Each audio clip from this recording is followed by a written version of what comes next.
Steve will join us. All right, but we have a quorum.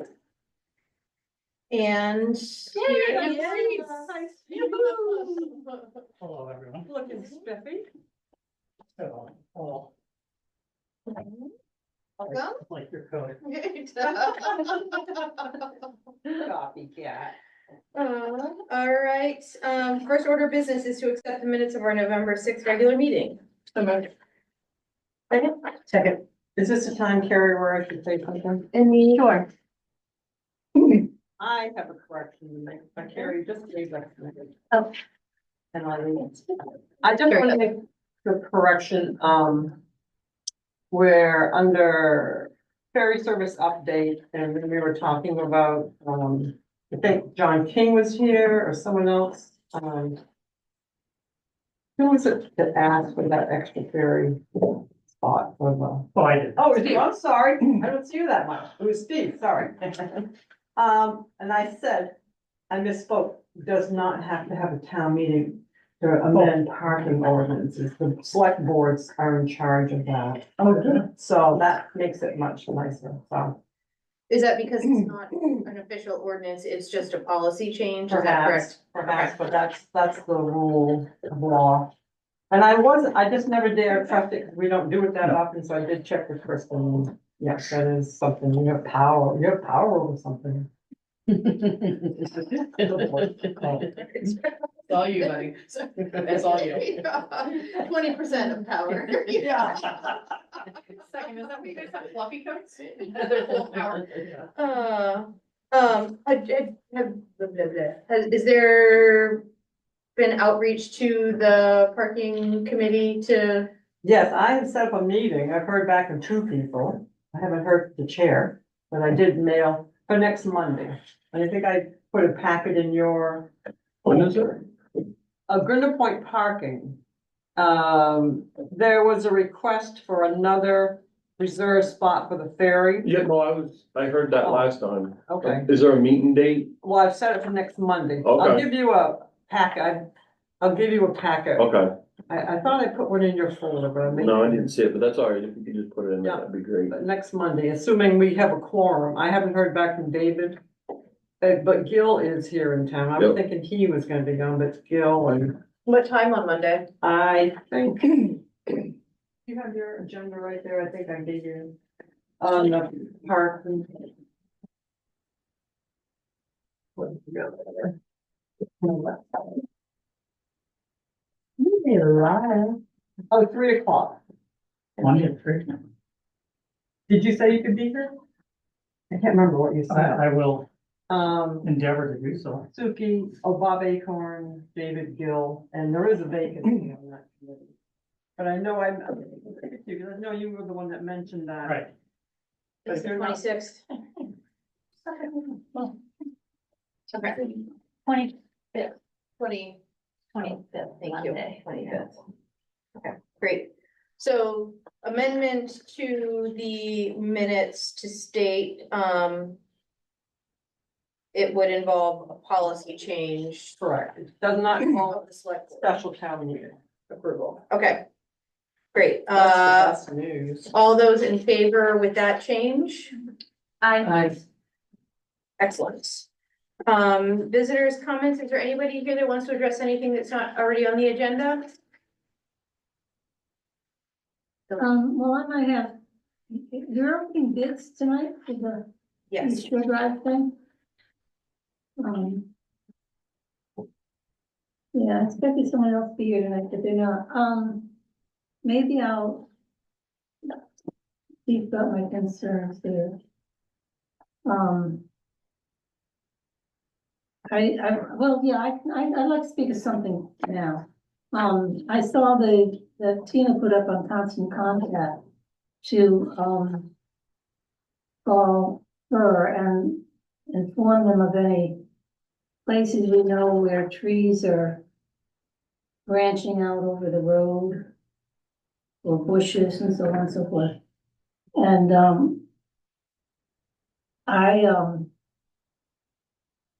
I'll certainly take the time to go up and down my road. I know of a couple places right now, as a matter of fact, I was out there trying to cut some stuff down the other day.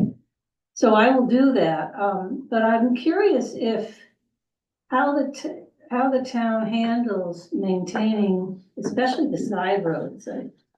In the side roads, is there a procedure that is followed year round to keep the trees like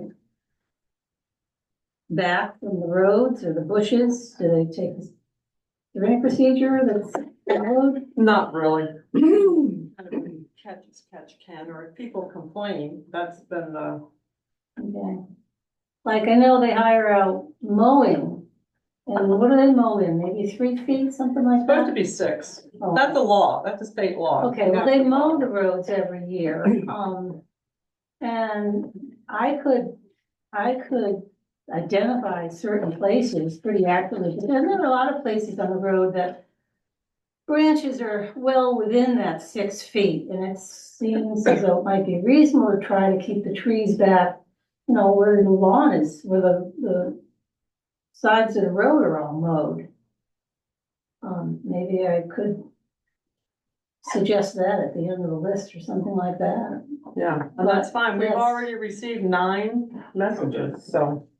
I mean, that's what we wanted, specifics. Not just going Yeah. on Facebook and complaining and saying, you know. Everybody has Yeah. their own. Well, I did, for all I knew, they were always working on it. I mean, I think I have passed them on the main road occasionally. But I didn't know if they had a plan to cover all the roads or. Apparently there's no plan, so we There's no should plan. inform the town. Okay, Well, it's something we can work on, and I mean, we have worked at it, and I've hired, Silas Babbage, he's done several places where I wanted alders dug out, there's no sense just to cut back alders, they're gonna well, come right back, so there's Yeah. lots of places that. But I know East Shore Drive has been neglected, I know. yeah, there's a lot of growth this year too, I think. I noticed a lot of growth this past year. And between the trees blown down from the storms, you know, and trying to get those. Shrubbery. Yeah, I scratched up my whole length of the car to allow someone else to pass. What yeah. road are you on? East Shore Drive. Oh, East Shore Drive. So did you see, get the contact, constant contact notice? No, Did you see it? Okay. And it went on Okay. Facebook and Constant Contact, but we're asking people to let us know, give us specifics on areas. okay. Truck drivers, I know see a different amount than you would see Oh, yeah. or I see. I mean, I see the same 5 miles. And signs, someone mentioned signs. I've worked my heart out over the year to make signs visible, and I wash them off and I clean them, and so I don't know what Oh. signs aren't visible unless they're not there anymore. Well, I know one on East Shore Drive, it's just a 15-mile-per-hour sign, and I've noticed that the branches are covering up. Covering that, yeah. Yeah. That's why I haven't looked my clippers in the back of my car in a long time. I guess I gotta put them back, cause I stop and do that. You're the only one in the world besides you and I. Let's go out. Yeah, but I can only reach so far, and, you Yeah, know, I that's don't my have a lot of upper body strength anymore, so. Yeah, no, That's a pretty strong, healthy, you know, Like that guy, right? town employees. Yeah, and That, then they you need know, more can- help. They can need reach someone- higher too. Yeah, but they need, flaggers on both ends. It's not always easy to find 2 extra people just to do the Yeah, flagging for safety purposes, you know, but it's convoluted, but it's no excuse really, so. Yeah, I mean, Right, it is, well- it has been an ongoing concern, so I think it's great to have the specific places called out to make sure that we can prioritize, you know, making sure that those are done. And, you know, I do think it would be helpful in the same way we do a mowing thing to have some kind of maintenance program to hopefully make it obvious where we can, you know, once we get things really trimmed back, make it kind of obvious, you know, where the line is that we're holding, that we're trying to hold, because I think there's been so much growth that it, you know, is. And Makes Kevin it Davis had it was getting a smaller machine that he kept talking to me about, and then I asked him about giving me a price to go and do the big machine. You can't just drive it on the road to reach out with this, but he's never got, I thought that was gonna be the perfect, and just somebody, them to go on and grind them down, but. Yeah, maybe it's worth reaching out to him again. I know he's really busy and on the island and off the deck. Yeah. So. Yeah, I will. Trevor Digger's. Get that machine that mulches, like he did a lot at school. Biases aside, Dustin Reedy's got a good licensed tree business. Yeah, we've John had him Puritan, I think, also cut maybe, specific trees, I know, he's. We've used stuff with them a lot. I think we're going to see if they'd be interested in doing like a bigger package, Mhm. you know, so like Shay is saying. Yeah.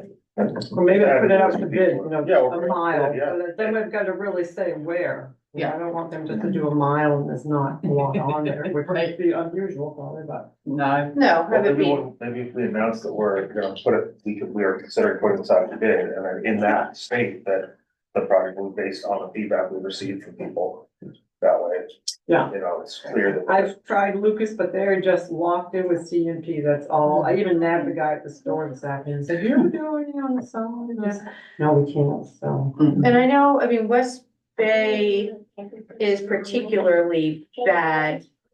And it is state maintained. I mean, is there additional feedback that we can give the state? Or is that basically, Yeah. if we want it to get better, we need to do it ourselves? Yeah. What's, No, if we hear, I mean, if someone does specify, you know, West Bay or Mill Creek or Ferry Road, you know, I will call them and see. I thought they might be doing something like that before they did the paving.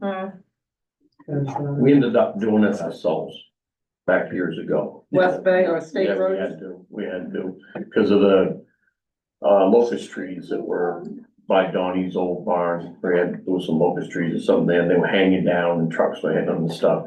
So when we did the storm cleanup from the ice storm, Marty had us go over there and clean that up. It was quite a bit, actually. They chipped there for almost 2 weeks. Yeah. Cleaning that up. Wow. so I'm not, at what point does it become the property owner's responsibility also to make sure that they're allowing their property to become overgrown and become a burden? I think the town, it's the town's responsibility to maintain the public right of way. So we can ask homeowners to be aware of that, but, And I then- don't think And the right of way is 6 feet on each side of the road? Well, it's Middle of it. depending on how many rod road it is. Right. But most of them are 50, so it's 25 from the center. Gotcha. That's my understanding is there's limitations to what we can do as homeowners. So even when I've had trees that are encroaching on power lines, private tree cutters are not like willing to go near that to trim around power lines. It has to be a CMP Yeah. crew Right. come out because of Lines. the liability. And that's what those guys are out here doing now, they're clearing. So do you still have an issue with? It's not, no, this is before. Oh, okay. Ours, I'm not sure. My Nate just knocked everything down with an excavator, but, I mean, on East Shore Drive, I'm noticing more shrubbery, which isn't tree trimming. It's like someone needs to go in with one of those bush hoggers and trim the sides, which I think is standard for most publicly maintained roads, that those edges get mowed. However, far back, I don't know the specific. Yeah, they're supposed to mow back, but, 6 feet. That's always a struggle. Okay. So maybe we can keep this as, kind of an update for the next couple of meetings as we figure out what the plan is, just to make sure that it doesn't get. Yeah, and hopefully I'll get some specific places. And we can, because we did, I mean, I think it was Al that called up and complained about a couple spots where they walk. And there were alders that were just sticking out, so that's where I had Silas kind of going. A lot of people walk on Hughes Point Road, there were a lot of alders. Like on the Claflin side of the road. That was actually one of the properties I was thinking about, was when we're at Matty Dodge and Yeah. everything. It's mowed, right, and it's taken care of technically, but whatever is from behind it is now Yeah. branching over and out, and so it's like, at what point is it not the homeowner's sole responsibility, because we mowed through the chunk that we can, but now is there like an airline Right, where's our, or something? where's our airspace begin? Right, and then are we responsible if we go through and we murder one of their trees because we're cutting it back? Because it's coming over too far, you know? Yeah, It certainly, That's- it that's my requires, I think, some outreach or at least some good communication to make sure that people know that there's gonna be crews in a specific area, because I do think there is the potential for upset the other way as well. Yeah. so, my last thought was just be, in the past, we, agreed to make a repair of the vehicle because they were acting at our behest. Mhm. At what point, when does the town, like, in this situation, like Melissa just described, where we've mowed, we've done our due diligence, the property owner has not. If it's the larger trucks that are suffering the most, because they're hitting stuff higher up, where does our liability start and stop? Or like, is it, because if we mow down below, we have done our due diligence, the homeowner is lurching over, and we're gonna wind up with someone coming in here with a bill for a mirror, once again, Yeah, who's I pissed know, because that's a good question. so I'll I'd try like to to, I'd like find to know out. more, because I just think about like the state of the roads in general, which is obviously a bigger discussion. I get it, that like hitting a branch sucks and you dented your mirror or you scratched your car. How many times have we all hit potholes on the road or caught gravel that was dropped by the sand truck to the windshield? I don't know, but I would never consider bringing that in and saying, like, your plow guy put bad gravel down, now my car's damaged, it's your job to pay, right? There was one particularly bad winter where I went through like 2 or 3 tires. I was like, oh. Yeah, I've lost tires, windshields and, but, so I have to wonder, like, at some point, our liability is gonna have to stop. Mhm. And when do we draw that hard line or where? I know, and if homeowners aren't able, because I think we've done this in the Yeah. past, put out a message, if you're not able, if this is, you're not able to get up and cut that tree away from Right, wires, let us know, and we would Or out of the try. roadway, we'll get The some. road, Well- yeah, Yeah, We're- well, it is, I mean, I do think ultimately keeping that clear is I don't know the exact, I don't know the Right, yeah, legal no, thing, it's- but I again, do it's think for our that we need discussion as it to, evolves, but yeah.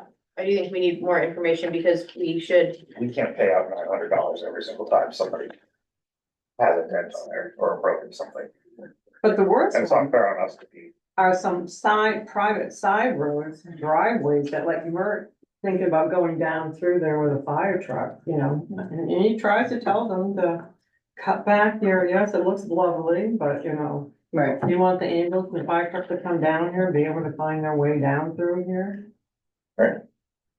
You'd think they would. You think so? Awesome. okay. Thank you, Epi. Any other visitors' comments? All right, ferry service update. I see Peter is online. Peter, is there anything that you want to bring forward tonight? Can you hear me? Yep. Okay, I don't know why it's not working, but anyway. There's a meeting in Rockland tomorrow, which I intend to go to, and then we have some things to discuss, but I have nothing for tonight. Great, thank you. Any questions, comments for Peter? Peter, I would ask you, I emailed Bill Gary a couple times and he just responded. I've asked about if the state is going to stripe the roads that they've paved. And if you would bring it up in person, that might be nice too. He says will look into it. Okay, I will do that. Thank you. Thank you. Okay, sea level rise update.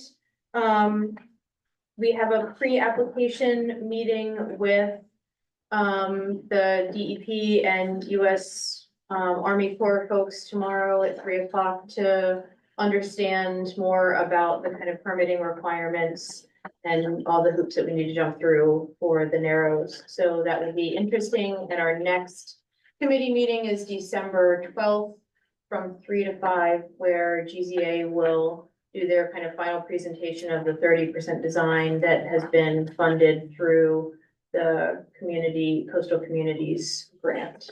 So. Is Shereen in with it? Probably online. I like her, she's nice. Oh, I know. Any questions?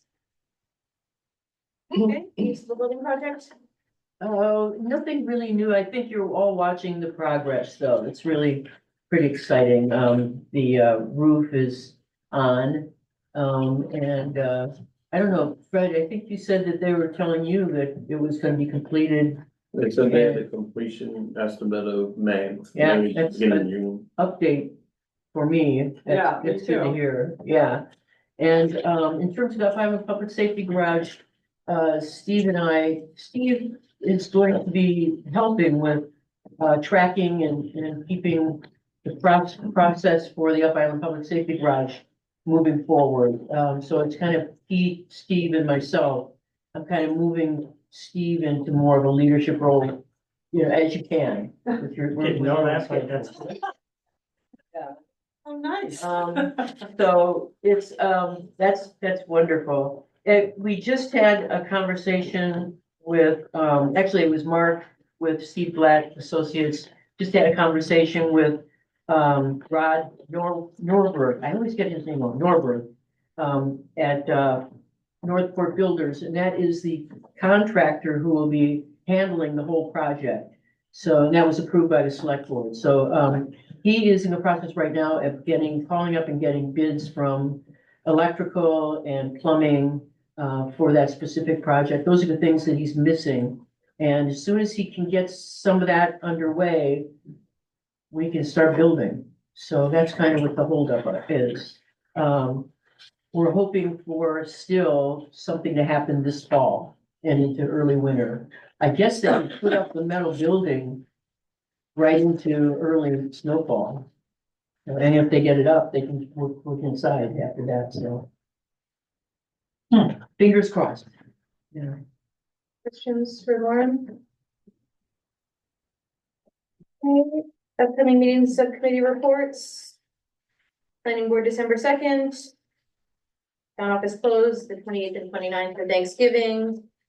We've mentioned the parking, Random Point Parking Committee.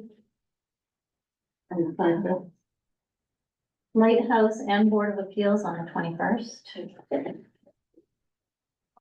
Tomorrow. Busy afternoon here tomorrow.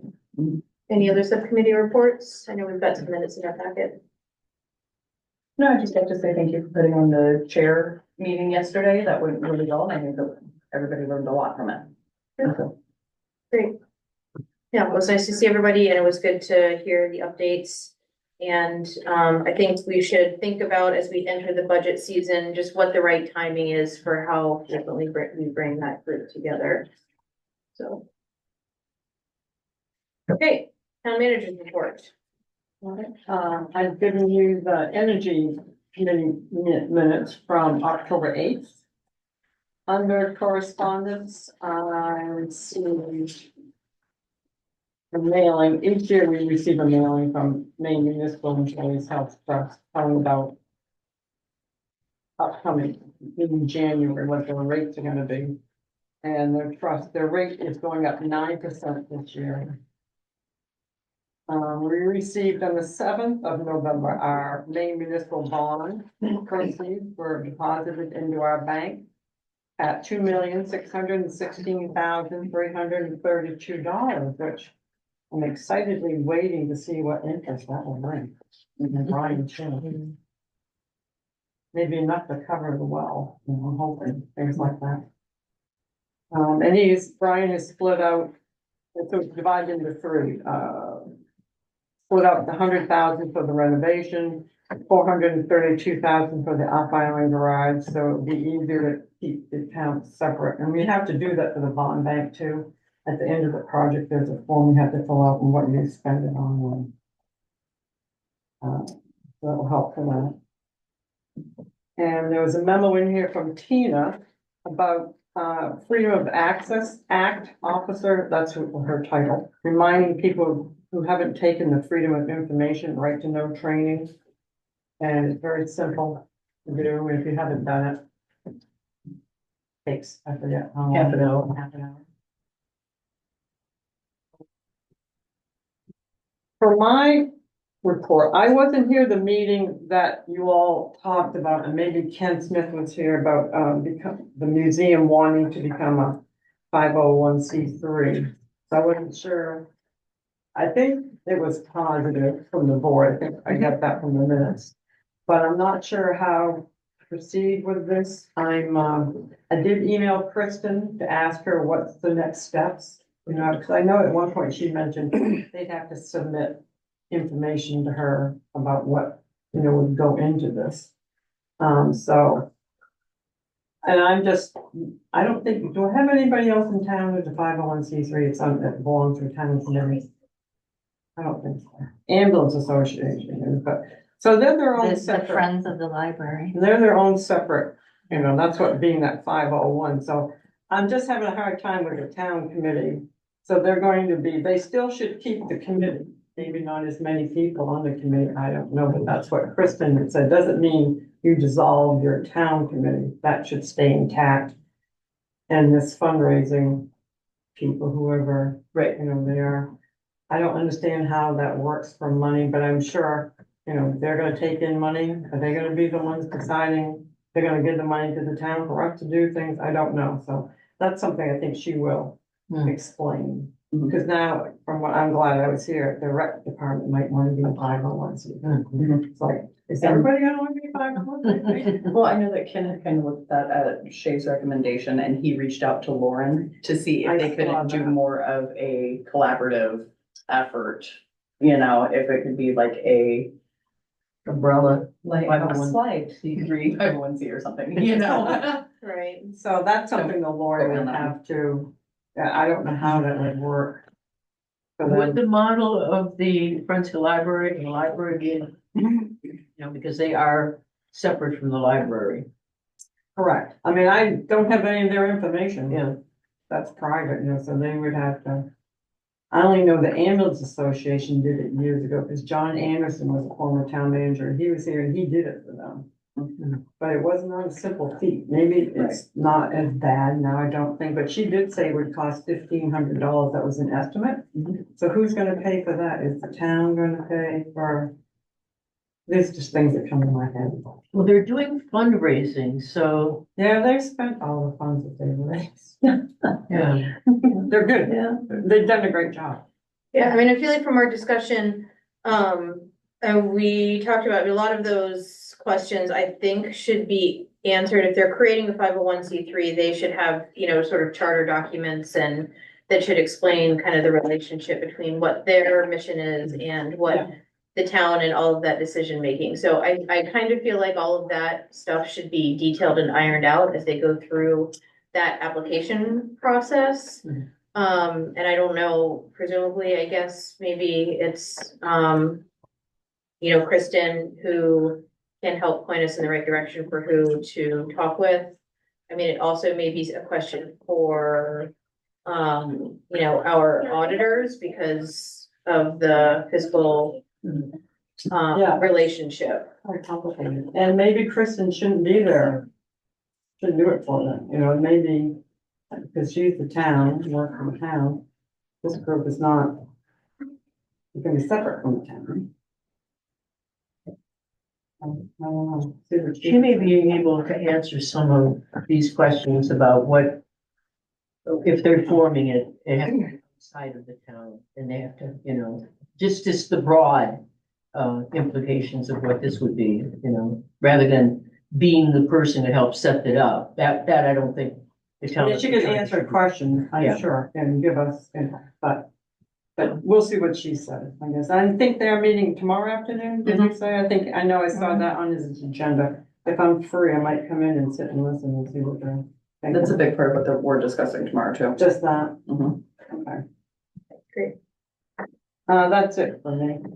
Any questions for Janet? All right, that was manager's report and correspondence. Okay, next up, opening bids for Lorena's Cove stabilization project. It looks like we have 2 bids. All right, one, does anybody want to open? Excellent. The first one is from Farley and Sons, received November 13th. Like an award. Sure. And the winner. Not yet. One of the contestants. Right. Mhm. 405, 837.00, 405. 837.00, Say it in actual number. And that's Farley. 405,837. I knew that was. Farley. Yeah. I knew that was that easy. All right, and Oh, you do, absolutely. You Ouch. signed up. these two are the secondaries, I'm the opener. All right, second one is from JPA.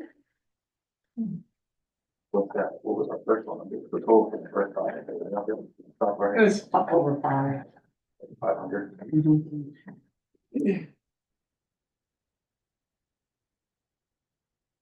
Okay,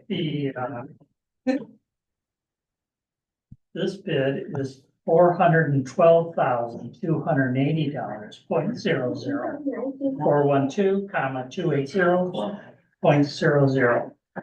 So 405 versus 12, they're within less than $7,000 difference. That was, what was that one? That for JPA. Yeah, that was 412,280, and 405, 837, so. All right, and is there any, I know that you had specified in the bid package that we hope for construction to begin after Christmas. That you were doing some research about the, reaching out to Maple Grove Cemetery Committee on Which I just heard today. access. And they did approve it. Great. There's a list of stipulations like they did last time, but that's fine. I mean, we just got their road. But I guess, was there any other information about, for completeness, or that's basically, Well, there's just a one-page? No, actually, JPA provided, in addition to the quote, and listed line items to come to the quote, there was also certificate of liability insurance with the amounts highlighted, as well as you're almost bonded, filing performance payment bond application, proof of bonding to support ESD bid. So there was a bonding document as well as an insurance document. Farley provided just a one sheet bid document with our signature. Both are signed. Well, wait, let me make sure that's true. Did your RFP require that they submit the insurance and everything? I said requirements. I don't know if I got the last time we did that with Farley. I don't know if because I received those things after he got the award, which I would anticipate that. And what was the closing date that was required to have it in by? Yes. November 18th. 18th. Okay, so one was, so they both are within the time frame, the Yeah. 17th, and one is the 13th. Do either one of them have project timeline listed? I did not see a timeline. Wait for I see it. EPA said they will begin the project. Precedent bid immediately after Christmas, complete within 2 months. Farley, obviously, because it's a single page, did not provide any timeline. Farley's low bid, are we required to do low bid, or are we best value? You're not required to go with it. We can do whatever serves the best interest of the town. Right, that's the, that's value. Not necessarily. Well, We're gonna take that's, 6 months versus 2. well, yeah, that wouldn't be that, it contributes to the best value aspect. Do we have anything in our, well, I mean, this is the next step. Last time we went through this with Farley, we talked about, in the contract itself, whether or not there would be stipulations for a required, like, because Farley dragged on and on and on and on and on. And we were starting to get frustrated, and we were saying, like, is there a way that we can put into our contract with them? That like, it needs to be between this period and this period, and if it goes beyond your estimated date. I'm not Penalties are based. I'm not You're not- making this up. We're all looking at me like I'm making this up. No, I'm not I- making this up. We're- This is my I'm sorry, face. most people look at me when I talk. Great. Put that movie from, No. this is my face, yeah. This is adults listening, and so when all the little kids stare at us, it's, Right. it's. So, your friends and kids, yeah. But no, that's. So that's my concern with, Farley. And I wanna make sure that we have something like that in place before we, if we agree to that, we have that in place before we. Do we have a copy of the RFP? Yeah. Do we have anything? I got Do we do, I'm not suggesting this one way or the other, but do we ever have anything that preferences, island businesses over off-island businesses? Is that something that is ever in the? I don't know if you can do that. I don't think you can do that. That makes sense to me, that you can't do that, but. Sure. I actually thought that there was some kind of statement, not like a binding statement, but just that recognize that it's. Where it's. We support island workers.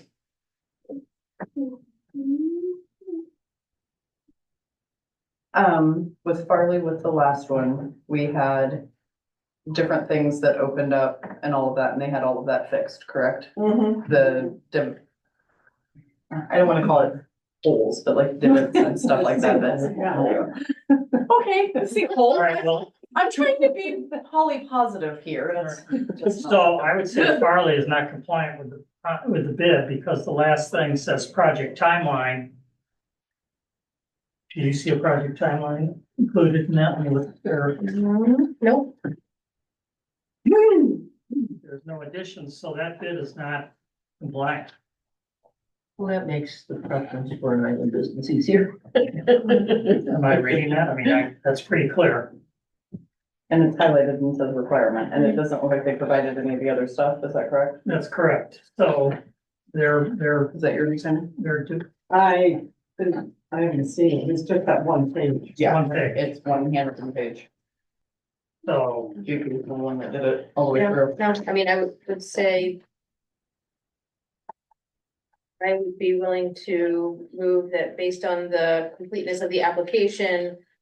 Provided that we accept JPA's bid to construct the repairs needed on Lorena's Cove. Second, Any further discussion? Yes, you were saying that you talked to the attorney about what Pete was saying, Yeah, that we she can't do it. didn't recommend doing that, putting like a noose around their neck. Okay. well, Even if you had put it in the bid, she said, it doesn't make for good relations. But, Fair enough. just tell They me can what. also enter for counter proposals on if weather holds them up and other issues, they can offer wording into the contract that says, okay, if we can't do it because of weather and you've got us hung on this, then we get X amount or we get, Right. so It you opens get it up on either pretty way. wide. I can see that. Yeah, Yeah, no, you end up I just wanting do to want have to good get the same way of them, us having a noose around their neck, them having a noose around ours. yeah, that is a very Six and a- simple 6.5 months. bid though. I mean, they'll, 5 or 7 lines, Yeah. it, It provides the level of detail that we asked for. right, Yeah. but I do think in the future, and maybe this isn't the appropriate time to discuss this, but start date, as they ask for an estimated time frame, so that's good, but there are things you can ask for to get a general idea that, again, going to that best choice, I mean, their low bid save us some money, but they didn't comply, but same thing if they were gonna start in April.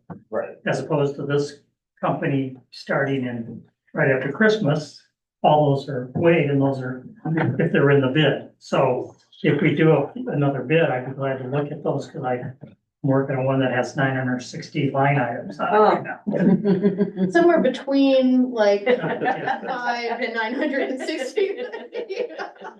Right, no, I mean, but that's, cause this is when I said I wanted to participate, these are the things that I have. Not a lot of expertise and things, but this is one area that, I can help us with. But that's good. Okay, any further discussion? Does JPA specify any change orders or allowances in his line items? He has the tree replacement. I mean, his number provides more information rather than just the one number, but, what got him to that number. Do you wanna see the RFP that went out? Like what we were No. asking for? I know, I saw it. Okay, just making sure that So you. I think, what was your question If again? they had, if he had allocated like a budget for allowances that the town No. would then be like liable for. No. If they were required. I know there's an issue, excuse me. I was just gonna say, this is a bid, so we're gonna sign a contract, right? Right. So really, those type of things should be in the contract and we can negotiate. I mean, very simply, but the things that Pete's talking about, prompt delivery, services provided in a timely manner, cooperation by our team, answering questions. They should be, responding back within a certain period of time, just the general things that could be a standard in all our contracts. Do we have a standard services contract? No, we don't do that many, Okay, so, but, but I think this originally was, written by the attorney. well, Well, and we do have the attorney review the contract that is. Yeah, I mean, she will probably that's write it. developed, yeah. But there is an issue about trees over there. Is that what you're? I'm sorry, I don't know your name. Again. Tammy, oh, hi Tammy Chamberlain. Okay. Is your issue about trees being No. planted over there or ripped out or not No, ripped out? just I've been part of multi-million constructions and Oh. change orders and allowances. Oh, okay. And I count for up to $500,000 in your, if you're not careful. So,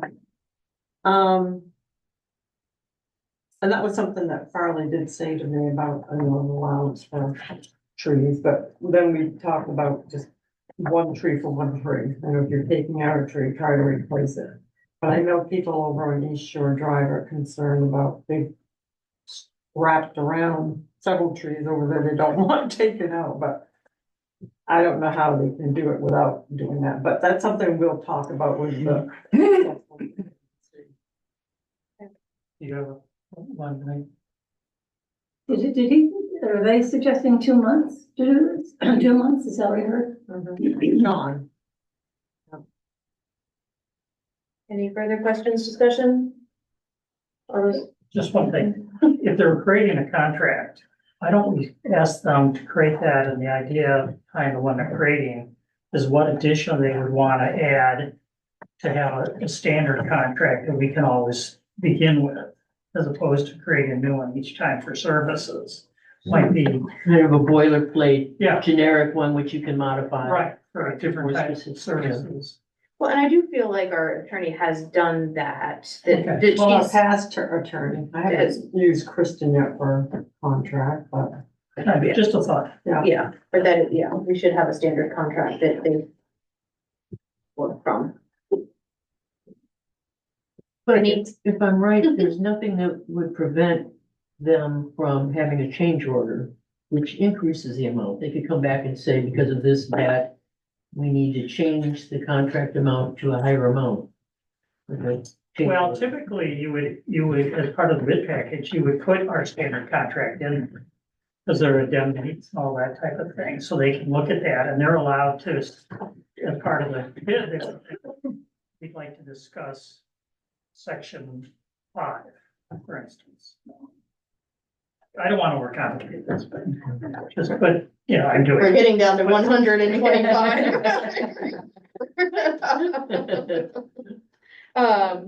Second. It's been seconded. Okay, any further discussion? All those in favor? I. Do you have to abstain because you work from anymore? Congratulations, well. Yeah, yeah, you're right. Congratulations. Yes. There are two sides to Immediately that comes the gun on that one going. Nope. You're your own business? Yeah, yes, Okay, it's terrifying. next up, and thank you for your patience, the kind and gentle Fred Porter. I just have a couple of things I'd like to bring up about East Shore Drive, and I wondered if this would be the time to, Okay, Sure. okay? go for it. I'm thinking back to the last time I was here, probably July 3rd. And we were talking about emergency access at that time. Remember cars were parking down at Charlotte's Cove, they were playing grass, we talked about a lot of things. I'm wondering, if you found out if there is, well, what is the status of emergency access from, the Boardman Road at the northern end? Is there anything in writing? Did you find out, is anything in writing and first still? Perhaps what's can it answer say? that. Okay, There's an agreement that we can undo that gate for emergency purposes. I'm not aware of anything that they've changed because we've never received anything. No, but we understand the gate has been removed. and Yeah, there's a steel gate back there, you know, I was Oh, down there there. is, okay. Well, I was down there last night and somebody cut his lock off. And so he did away with the lock and he put a bolt in there like it used to be, so you could undo it and be able to Oh. open it. So we can get through there and we can get through on the other end. They moved some of the planters and stuff that was in the way, but I was down there for something else last night, but I did notice that he said that they cut his lock at one point, so he went and just put a bolt in the metal part of the fence that comes together. so if he intends to have a lock again on it, certain people, you being one of them, I'm sure, have Yep, access to Mert that. and I, Mert Yeah. and And, Jordy. and some of the Boardmans, because they have the right of way to go through there. But, In terms of but road maintenance. there's this agreement, but is it, what does the agreement say? Is it year by year, or is it?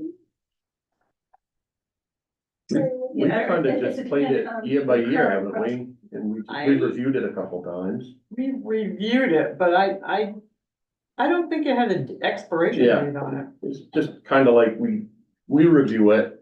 And then if items pop up, then we discuss it. Like with that them. tree that popped up in the middle of the road, that's Yeah. kind of what we got. Yeah, okay, so this agreement is with the current property owner? Yeah. Yeah. Okay, so right now you feel as though you're comfortable that we'll have that for emergency use? I have no doubt. If I call the caretaker up today and say we need access, Okay. he will say, go get it. Okay, Yeah, I and feel then with comfortable with closing off this road again, I heard the cemetery road mentioned tonight. Is that the plan, like was done last year, Yes, I'm not using, the north end the north. at all? I don't want to be involved in that. that. Why? That's hard going down It's there. too hard to go down there and plow and. Yeah, I know, well, I know we realized even last year, no way could we use that once there was any snow. It's too Right. dangerous. And then the beach. And I thought we were trying to use the cemetery as little as possible because they're worried about the trucks going in there and all that. No, And they didn't there plow won't it. be big trucks going in there. We have a smaller pickup that's Yeah, going to plow. And so, Plow and sand. Plow and sand. Yeah. and- like, yeah, like, we're new. This is our first year, but we've been part of the community prior to that. I used to work at Islesboro Central School. My husband was a ferryman and he's still relief. So we moved here to be part of the community and to fit our child to the school. I was really dismayed that I was not, as a resident, we weren't informed at all by the town or made aware.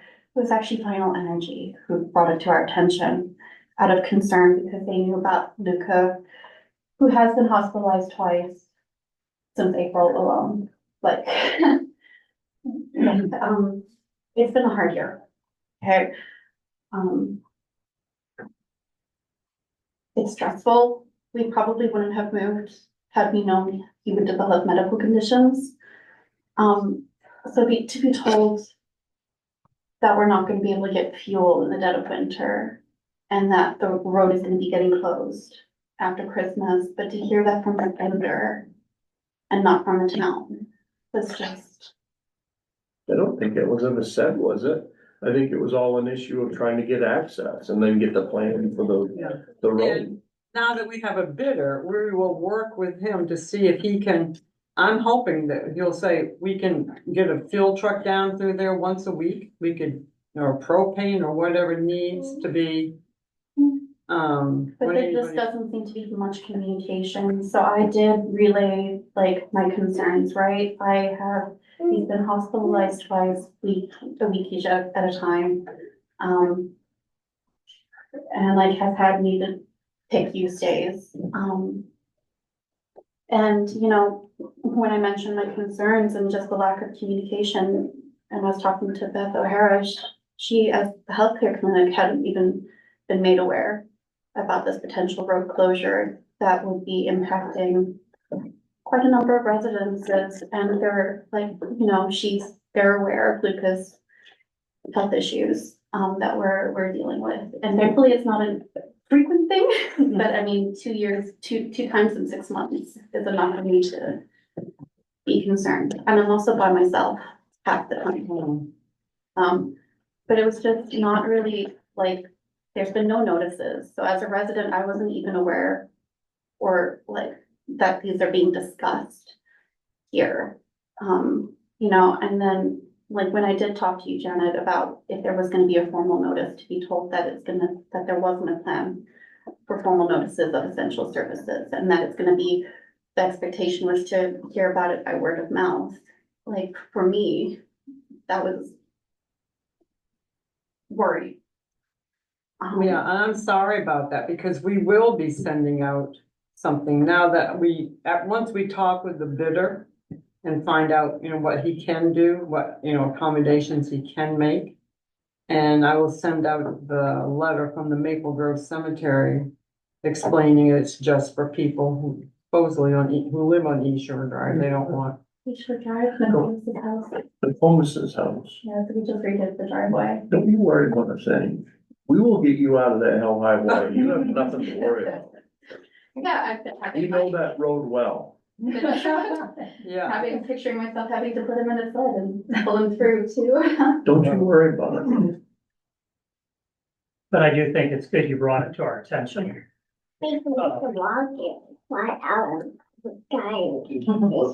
So one other little thing, just follow up from July 3rd meeting, what's the status, is the property owner gonna take care of that turnaround at the top of the hill, so cars can turn around? Well, hold on, I agree.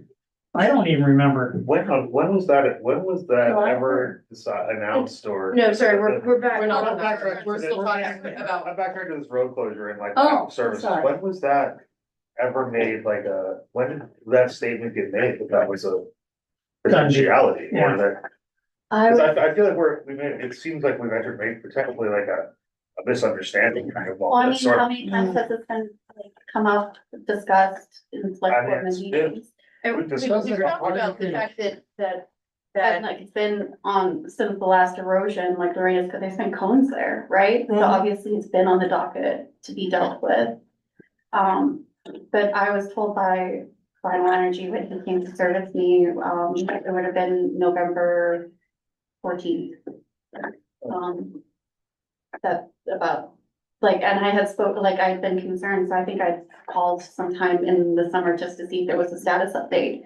And at the time there wasn't, so then, you know, having to deal with the potential of like not getting fuel and being told to fill up.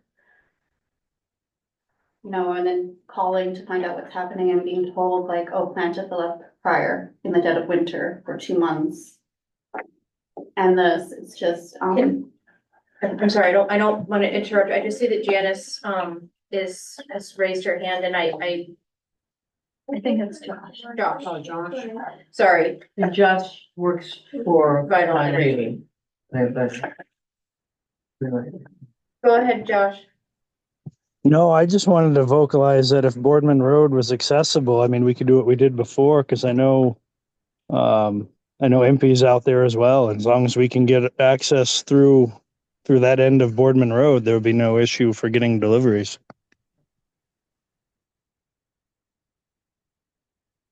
Okay, thank you.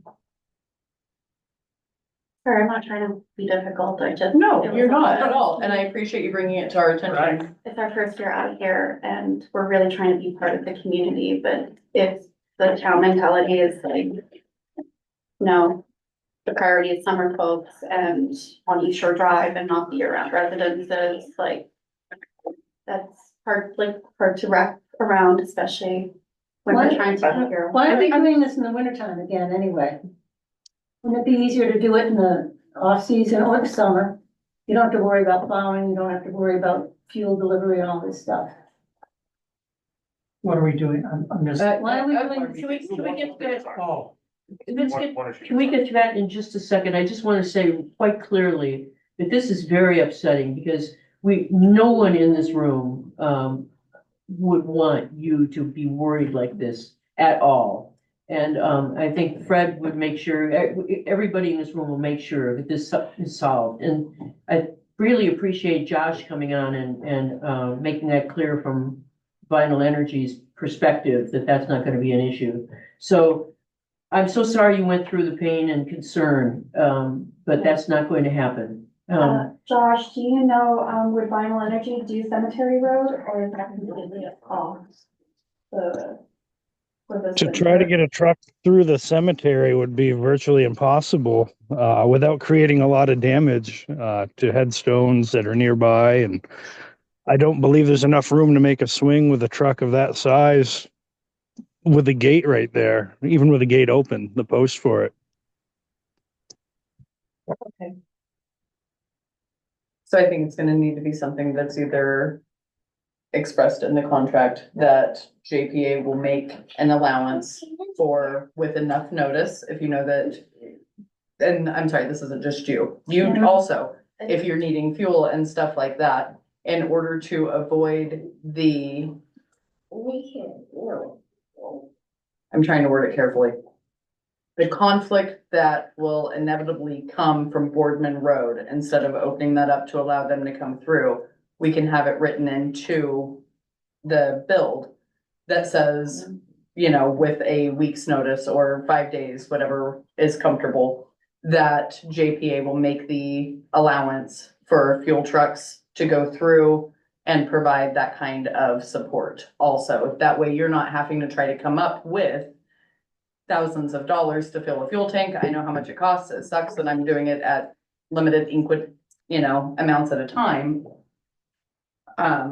Also. Yeah.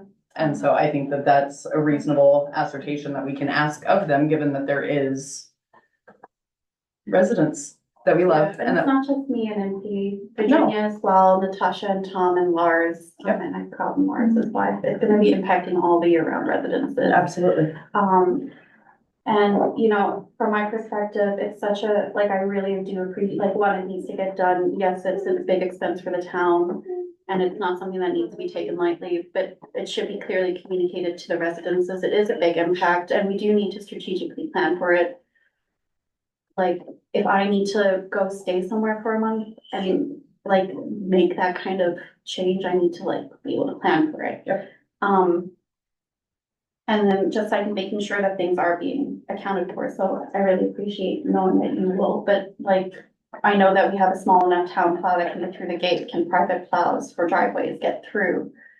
Are they gonna be able to service our driveways? Things like just making sure like essential services, cause right now it is slated for the dead of winter. Like just having that, especially because this is planned and not an emergency. Obviously, the two are kind of different, right? Making sure those are being thought of and then communicated to residences would be appreciated. So Janet, do you feel like you have enough information to, or at least a list of questions and concerns so that as you get the details together with JPA about exactly how and this project is going to be deployed, that you can send out a letter of correspondence to the No, that's my neighbors? plan. I've already got envelopes ready and, Okay. but I just need to discuss it with the bidder and see. And if he says he doesn't think he can keep a lane, I can't believe he couldn't one lane open that direction. Then I'll have to get the Boardmans and the Dougal involved.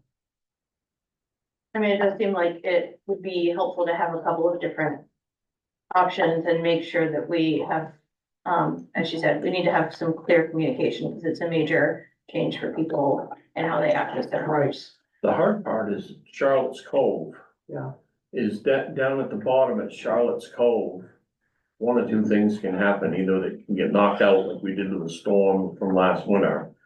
Or just trying to get back up either side Yeah. can be very difficult. Of course, Josh has chains on his truck, so that might help quite a bit. He has those on-spot chains that spin. I don't think that would, be a problem, but that So Charlotte's it's Cove. fuel and propane, right? Or would there be anything else that people? Would be, Plowing, being able to plow your Our driveway. driveways, I mean, like, I don't know, kind of standard, like, whatever, I'm not sure, JPA said he was gonna take care of our driveway, just cause, you know, he did our driveway, and helped my husband with our driveway, and, The driveway's always been tough. The Yeah, lady that we- lived there before, she used to shovel it. yeah, Nate, we've redone it completely, but it's still not perfect, but, just, understanding what our options are, you know, I don't wanna go out and contract with someone and then find out they can't get through, so, but I can't think, and then just like, okay, if trees come down, I know like Public Works can get through, but can they keep large utility trucks, if they need to service lines, can they get through Cemetery Road? What's gonna happen there? big truck could not. If that is at like, Boardman Cottage, a Boardman. Or an open lane. But- Right. CMP Power Company went down there last year a number of times, and they went down through Boardman Road. And there wasn't an issue. We did have JPA go up Cemetery Road after one of the storms to cut through for us, because the Public Works was on everything else. And they did go right over and cut up in there after the windstorm. I think you might have to do a little bit of what other people have to do, though. If we're gonna get a severe, windstorm, the health center always tells folks that they might wanna go to a hotel for the night, that you're not the only one has to do that. And then the other thing is, if we have a big blizzard coming, it might be worthwhile getting out of there. And we tell people that too, because when you're overwhelmed with stuff, it's awful hard to get where you need to be sometimes. no, like, we have a full, like, I'm planning to go stay with family in the Okay. event, but it's just more like in general planning, like, I just would, especially since this is a scheduled project and it's happening at the least opportune time of the year, that things are being considered. Could you do me a favor? Is if you do bug out of town for a storm or something, can you let our office know? And can you also? And you said Virginia's gonna be here all winter? No, I don't know. Well, but Okay. she's here now. Because that way we know that you're not down there and then you're not prioritizing resources if you're not even there. And then after the storm, we can do what we have to do. I know it's our first winter, I'm probably catastrophizing, I just, with this, and like the recent things that and I'm by myself, I just want to make sure it's being, and then the communication, it's, yeah. We appreciate you coming tonight and bringing it to our attention. I think it underscores what we need to make sure we do to make the project as successful as possible and as least impactful on your daily lives as possible. Okay, can my two quick questions again? Why are we doing this in winter? Why not do it in the spring or the summer? Keep the road open. Well, no, I was, Huh? when we had talked about it in the summer, it was because we wanted to hurry up and get it done because of the amount of erosion that had already happened, that if another storm hits it, then there's a really good chance that you guys are going to lose East Shore Drive entirely. Mhm. And so we prioritized specifically this spot in Lorena's Cove in the anticipation of another big storm surge and different things that are happening, because when it was brought to our attention last time, when they had came through and hit, we don't know how many more it can withstand. I was a little surprised to see that the bids are gonna be open now. I thought, why couldn't they have been open a long time ago? Because we didn't have the money? No, because I just put the bid out. I mean, What, Yeah, well, we you just put got the- those homes were down there. well, that's because we, Mounds were put there. that's because we knew it was eroding. We Right, wanted and to you kind put of, you've known a long time that this was gonna need to be dealt with. But So we why had, are we needed, waiting the to- we needed the plan from the engineering company to be able to put the project out to bid. you know, Gartling. The- So when did they start work? When did Gartling Gartling, Dorsey? Started a couple months ago, didn't they? You put those mounds of dirt Depends on the down there summer, like doesn't it? 3 or 4 years ago because It you would knew take it was some- going. We reached out to them to So- get on their Yeah. schedule, but They're- when they finally came out, we Their, reached out to them at the end of August, their shoreline stabilization plan, is dated October 8th. is when they completed it. You say mounds of dirt? You mean Yeah, on the This is before Ross they had all the Powell storms. Hill Yeah, side? yeah, I because think you're worried someone about put- teeth going off the road. Yeah, I mean, someone did that. I don't know if it was in my time or if we asked. Oh, He asked anyway, for that. they knew it was that then, but I don't think But anybody we've knew. known of the erosion for quite a while, I mean, it was like. I don't know, it was right about the time that they started work on. Further up the road, and that was several months, it was August, August, a year ago, August that it failed. And it was right about the time they were working on that they knew, oh God, we're gonna have to face Lorraine's Cove, right up with that. Lars came in. this- Prioritized it, but even so, I just. One of it's the like, reason that they like to do it during the winter is hopefully the road will be froze. Oh, Because you remember that when the trucks go through there and there's any moisture in the ground, it makes all the roads rubber. And that's why during the winter, sometimes we hope we can get stuff done in January, not March or April, because it's gonna tear the road up then. okay, And I remember we was also worried about getting fire trucks down there one time because the road was so destroyed.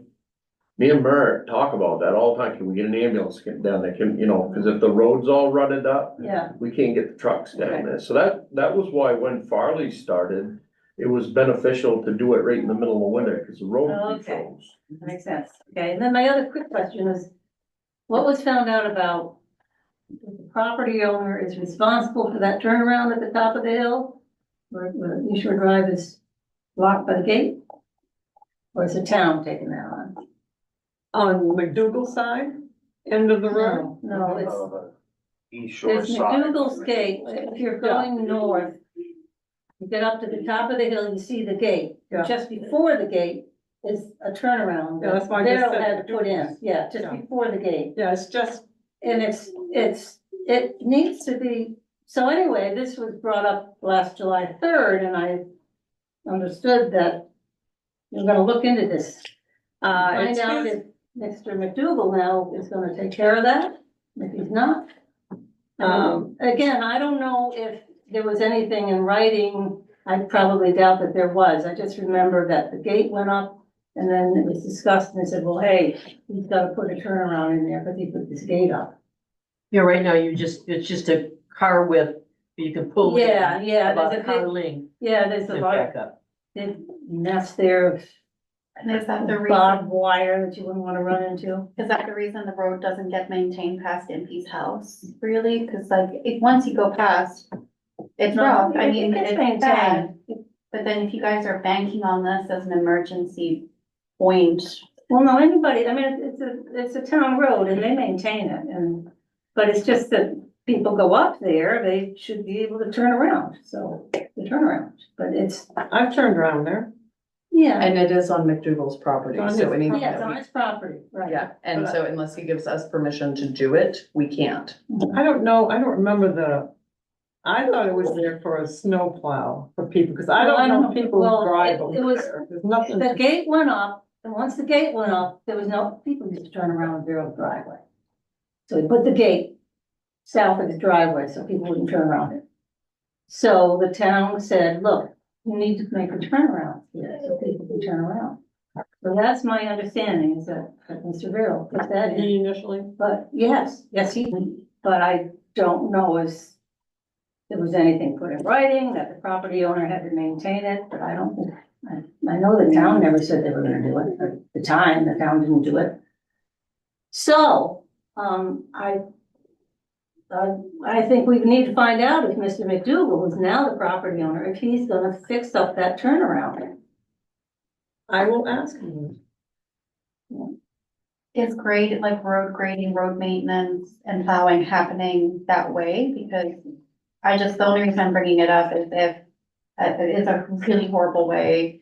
It sounds like Vinyl Energy's had issues going that way because of the state of the road. But if the town is like just stopping and then kind of letting it go, then really what is like the point of me, like having it and you trying to keep it in the back pocket for emergencies? If like it's not being maintained up until the gauge essentially. It's like- Oh, wait, I heard it was being maintained. Is the road being maintained up to Well, that area? The storm took it out last winter, so there was Yeah. no way to maintain it. Okay, The Here, road was gone. yeah, okay. But not all the way going up the hill, I mean. You know, you can drive over that road, it's kind of lots of stones on it, that's all right. Well, the point is, if the homeowner has a quoted turnaround area, they're turning around on his property, so if he approves that and we wanna do something to clean it up, that's one thing, but other than that. Does the town have an easement at all with him about that parking area? I don't think I so. I wonder mean, if they would discuss that so that we could lay out an area that would be sufficient to turn around. And maybe he'd give us an easement. are you saying the dirt is washed away or something? Cause I've turned around there. It was- Yeah, it's Yeah, I- possible to do it, but you know, if you've got a big van or something, or, you know. Originally, when Vero put it in, it was wide enough for a couple of cars. And now one car, but it's got, at some point, a lot of dirt was just pushed right up against it, so you've got a wall, so you've got less space there. And right now, there's a big barbed wire thing at the far end of it, it's just, you know, it could be improved, that's all. I don't have, you know, I can turn around it in my little Jeep, I don't wanna bring my regular car up there, it's just gonna get all No. scratched and be difficult to turn around, and there are a lot bigger cars than what I have that go up there. Is Charlotte's Cove public or private? Private. I mean, people, I don't know what they're doing if they're going over there. If it was- Is there a Unless sign you're at the walking. bottom there saying, you know, there's no turnaround? I'm sorry? I think guess there I is don't a- understand why people are going up to that back entrance to McDougal's. Well, I A mean, reading it's, turn. It's whatever, they, you know, they go on our side roads. But And would and they a turn lot of around right people down- just, they like to drive around and look at coves, I guess, and they end up on East Shore Drive and they keep going and going until they come into a gate. Maybe I there think should we be a did put sign that, up yeah. before And there's, yeah, there's- Virginia's saying dead end, isn't there something? yeah, There's that something sign with just, it. yeah, they On just, a throughway or something. No, yeah, there's something. two signs that went up just, last year, recently, one at the entrance, which is actually Decker Road. And the other one is, they put a sign up, when you get to the top of the hill, right where the cemetery gate is. Yes, And that sign says, dead end road or something like that. no, it doesn't say dead end road. I don't But know. there is signage that It's says that kind you of can't. vague, like but it's road enough comment. it's enough Yeah, to, yeah, something like that. to frighten a visitor to, oh, I gotta stop here and turn around here, and I kind of wondered about that, because that's part of your property, but. But they could back into the cemetery. The gate, even with the gate closed, people can, Yeah, they can turn around there, Right, but they should have the right to go down and look at beautiful Charlotte's Cove and go up the hill and the end of the road and turn around. I don't know other I mean, we people can, who I go think, up I there. think what it seems like we need to do is we need to clarify what McDougal, if he owns the property, what he's willing to do. If he's not willing to have that continue to be maintained as a turnaround area, then we need to set up more strongly worded signs to make sure that people understand that there really is no safe way to turn around and you're gonna be backing up a long way if you're gonna, Right. And that it's no longer going to be. right, if there's not, It's gonna if there's be- not it's gonna room, be, if there's you not know. room for a town right of way to create a safe turnaround, then that's, Then no. that's, and one time, Mr. McDougal said he would build, a turnaround, A parking lot. like after your driveway or in your vicinity, like opposite side of the road, on his That was property. the day we met down on East Shore Drive. Yep. So if And that was.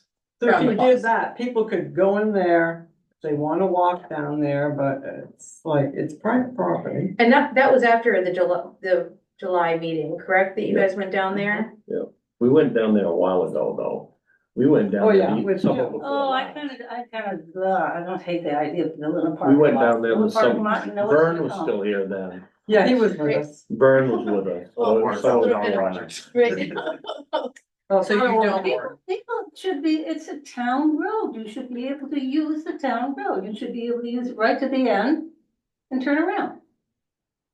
Yeah, I agree with that's you on the- that, yeah. Parking lots. Right. That's the question that we need clarification. How far up that road towards McDougal's is town road? Right to the gate. Right to the gate, Then the town should actually. make a turnaround right there. And if you- But it's not. they own, Okay. we don't own the property To side, make we a only turn. have the the road. roadside, so let's get That's why I that was saying resolved. something about. Because he's gonna easements, want if us they to give turn around. To develop a Right, turn. yeah, Yeah. it's encouraged. It, there's a win-win here, so.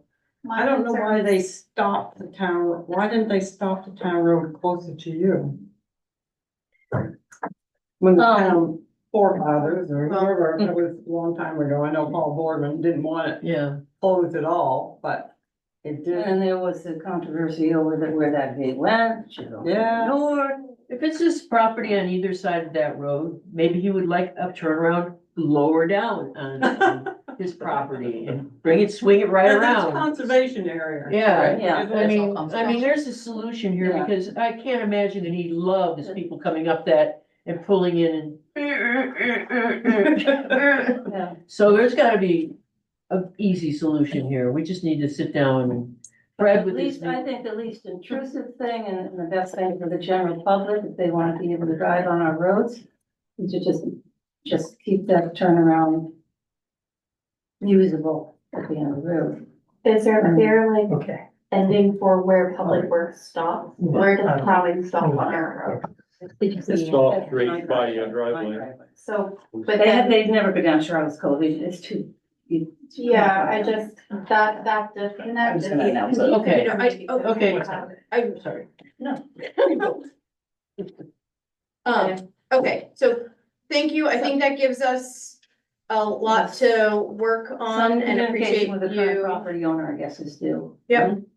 Okay, thank you. Great. And I just see a comment and a question from Joshua, Boardman Road be open. And I think generally it's for emergency purposes, but I think you should make sure that you have the fuel service folks We'll. wrapped into your communication and make sure that everybody's on the same page. Yeah, I have to talk to the bidder, the successful bidder. And tell him what I would like, or what we would like, yeah. I'll have Impy with me.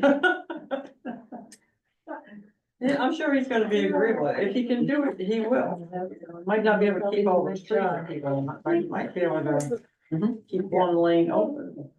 Okay, perfect. Now, Fred, friendly Oh, Fred. Fred. Hey. Really good move him out of order, I'm sorry. As we usually do every year, we need to sign the year's emergency operations plan.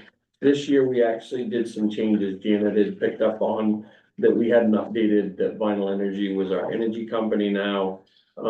We added 2 fire trucks to the list of emergency vehicles we had in that page, and then we had updates on the populations of the school, the preschool and the Boardman cottage. Those numbers are pretty important because in case we do have an incident, we can have accurate numbers to be able to give to other agencies that might be coming in, so on.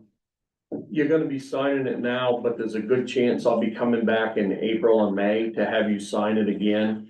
Because over the winter, when I got more time, we're gonna try to go in and look at some of the operational standards.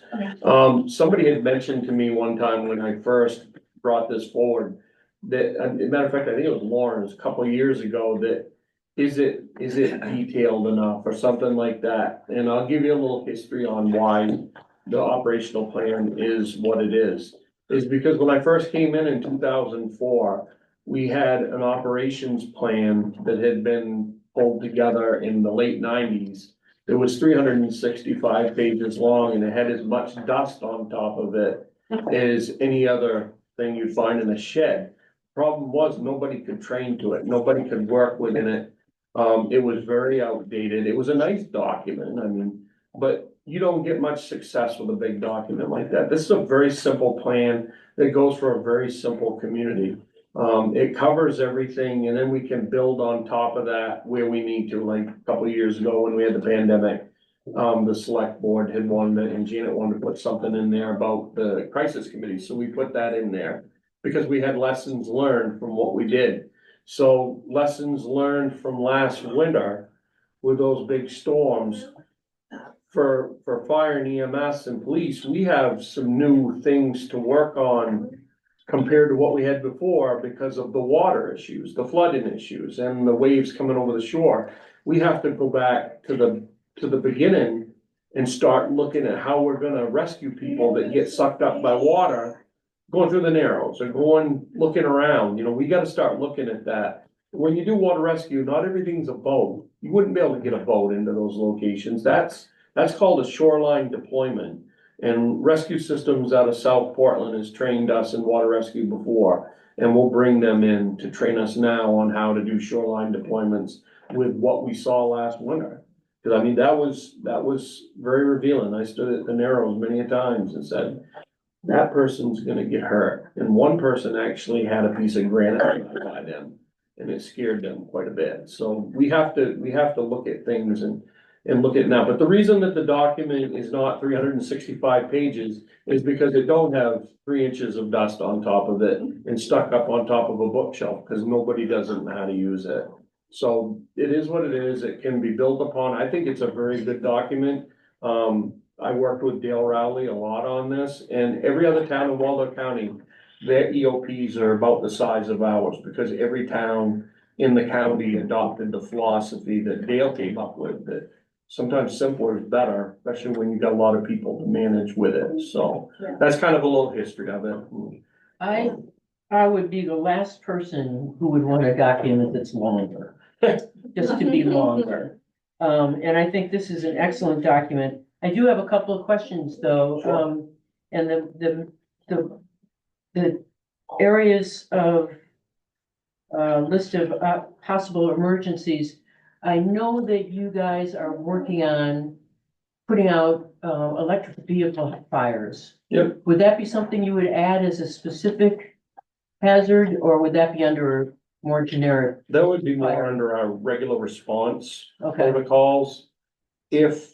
When it would become more of like an EOC situation is if you've got a hazmat situation going on. And you're gonna have continual, so like with a battery fire, we had that training a couple weekends ago, it was great training. And, say for instance, you've got a big battery in like a bus or something like that, and you've got toxins, you've got concerns, so we would activate our EOC at that point, and we'd be working with DEP and other agencies on how to manage that. yeah, You know what I mean? So it goes under sort of like our everyday operations, an electrical car fire, sort of like if your house burns, all your electrical wiring is gonna burn, everything's gonna be going up with the black smoke so it's kind of a daily response type thing. okay. But when it comes to battery systems that might be in a building, that might be worth looking at. Facility batteries, facility electrical storage. I mean, a battery's a battery, you know what I mean? So it might be worth looking at that. Not so much response to cars, but like, I don't know a thing about the battery system here, or if you even have one, but if you do, we might wanna start looking at how we deal with that. That's a worthwhile thing to look into. So that's a good idea, Lauren. And then, many times in a document, the emergency management director would be you, Yep, correct? yep. And then there are other times when it says that would be taken care of by the emergency operations center. Yep. Not a person, but a center. Yeah, and then I would be the manager of that. Okay, so, and I know that you've got a whole list of like 10 people that would be possibly Sure. housing or activating that. How does that work when you decide, Fred, that you want the emergency operations center to be set up. Let's say we have a forest fire. This is Yep. my worry, is a big Sure. forest fire on the island. Yep, And so you would call, do you have a group that you already have lined up to come in and man that operation we usually center? start at operations level, which means I man the EOC. Okay, We're at a standby mode, so like when we lost all that fuel down into the Dark Harbor Pool, when that house leaked all that fuel out. And then we make our response per whatever the scene is demanding. So if you have, we trained in this, we had a couple tabletop exercises. And, we actually had the north end of the island, with a wildfire. And it was so great. That the only way that we was able to stop that towards hitting our municipal infrastructure and taking all of our records and stuff away was to use the Narrows as a fire break. And so we had to problem solve that. That was I taught that class, it was NIMS.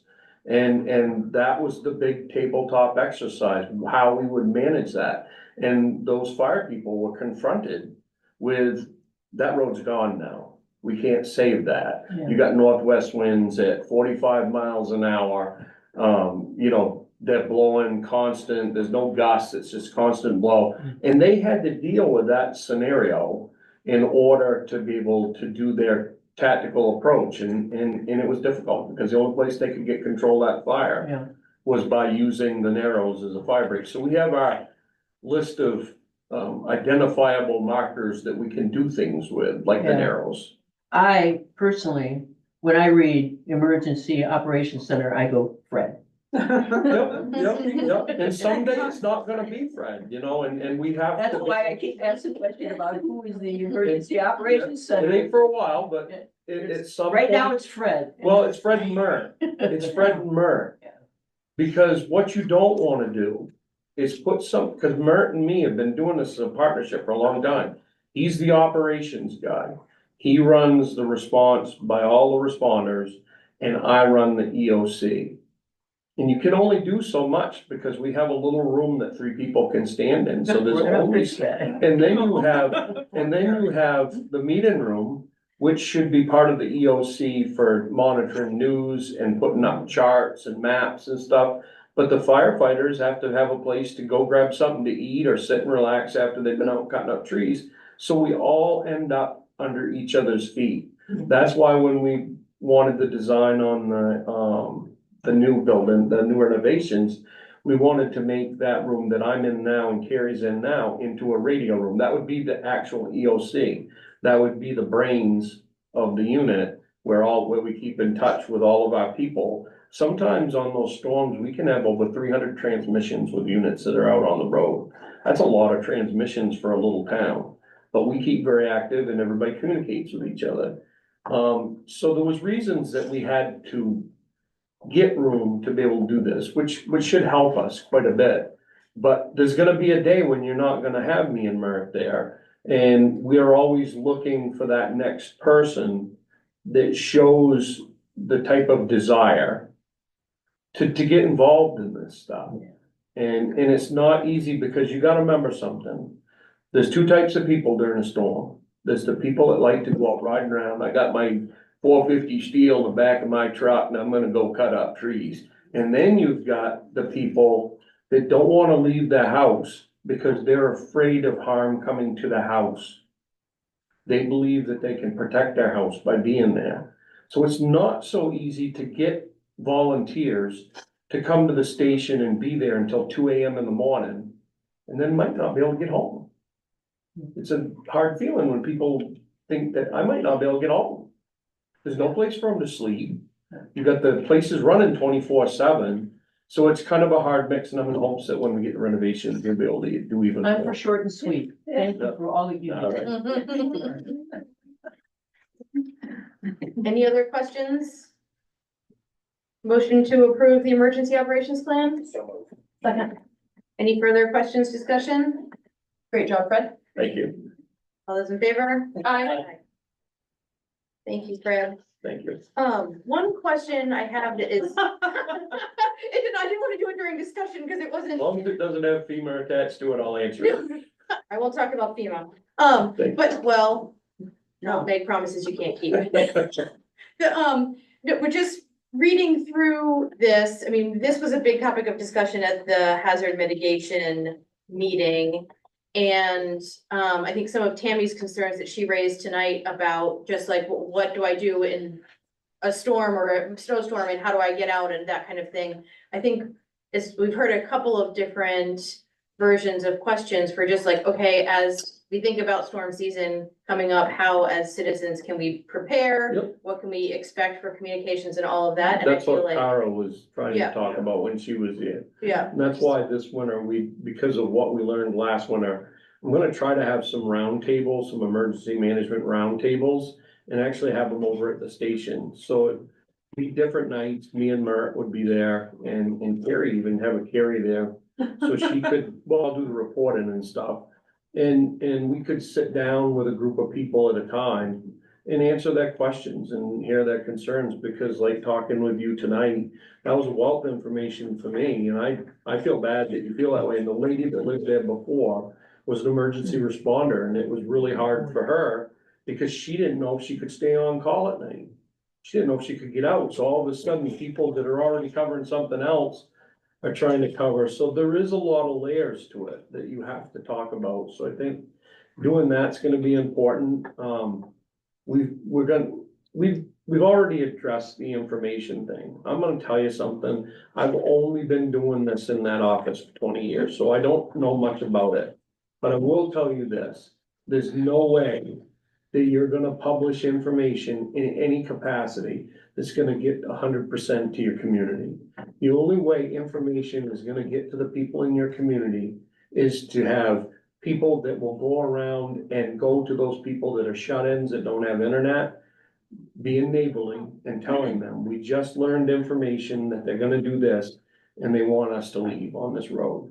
That's the only way. You're not gonna get the fire department to go house to house. There ain't enough firefighters. You're not gonna get the ambulance. And then one of the improvements this year, and it was a welcomed improvement, was getting Public Works involved in the tree cleanup. Because when you have your fire department out there cutting every tree through the whole storm, and what happens after 7 hours of cutting trees, you take a structure fire. Those guys don't have the rest and the ability to recoup, to go fight even a more strenuous situation. So we're learning things as we go along. In emergency management, they call them lessons learned. And that was a good lesson we learned last winter. Every time we have a storm, we learn something. We learned something about the reporting for this. This reporting that we did for this storm to FEMA was completely different than what we reported the last time. The last time was all structural damage around the community from winds. This time it was erosion on the shoreline. And I can tell you that this has been a process doing this with FEMA. Because, and the other side of the problem is if you get too many hands in the barrel and you're trying to work with 3 people from FEMA, keeping the information accurate for them, they're still coming back. They now wanna know, after all these months of working with them, they wanna know if we can get our engineering together on all of our projects, because they're not gonna finish it up until we have that. So I mean, everything's changing, everything's evolving, but as far as, lessons learned, that's what we listen to people for. So when this lady started saying what she said tonight, you know, besides breaking your heart a little bit, it told me there's a problem there, and we have to deal with that, and it was the same when the other lady lived there. great. Well, thank you. I think the roundtable discussions answered my question, so Yep, I really appreciate it. yep, we're gonna try to get started with that. I have to go away the 1st of December, start something right after that. Thank you. Yep. Anything else on emergency planning? Okay, new business, I will be very quick. It is time for us to do our community resilience partnership renewal. As part of that process, we have to do a self-assessment and a self-evaluation. The Sea Level Rise Committee and the Energy Committee representatives got together to do those different plans. Fred has reviewed it with his emergency planning hat on. Janet has reviewed it with her town manager's hat on. And I just want to get, because we kind of enrolled in this, with approval from the select board, I just wanted to, before we kind of re-upped again, wanted to get your blessing that we go through that process, and I'm happy to work with Janet to get that stuff submitted so we can apply for another grant. Yay. Well, we can go for another grant. Okay, any other questions about the program? All those- Motion to put Keith in charge. There we go. All right, all those in favor? Say aye. Aye. Okay, thank you. No other business? Dealer too, what? Approve warrant number 11. So moved. Second. Any questions, discussion? All those in favor? Aye. Aye. Not gonna have Steve yell at me again. Okay, no appointments tonight. I just want to say thank you to everybody who came and participated in the discussion tonight. I appreciate it. Thank you. Lauren, Thank you to everybody who came and for Fred for all your wonderful work. Thank you. I have no problem. Melissa, I got nothing. Steve, Not me. motion to adjourn. So moved. Second. All in favor? Oh. You a boring night? Okay, I thought you were gonna say. Absolutely. A boring night. I was gonna say that. So when you're up. It didn't even. And I will, give you my card, because that's what happened with the lady before, she kept in touch with me, and she would have talked with, No. Indy sometimes, like, you know, Indy is here this weekend, I'm here. And you would talk about getting a plan together, and also, I you know, have been I on. don't know. if you've been I just here- don't feel like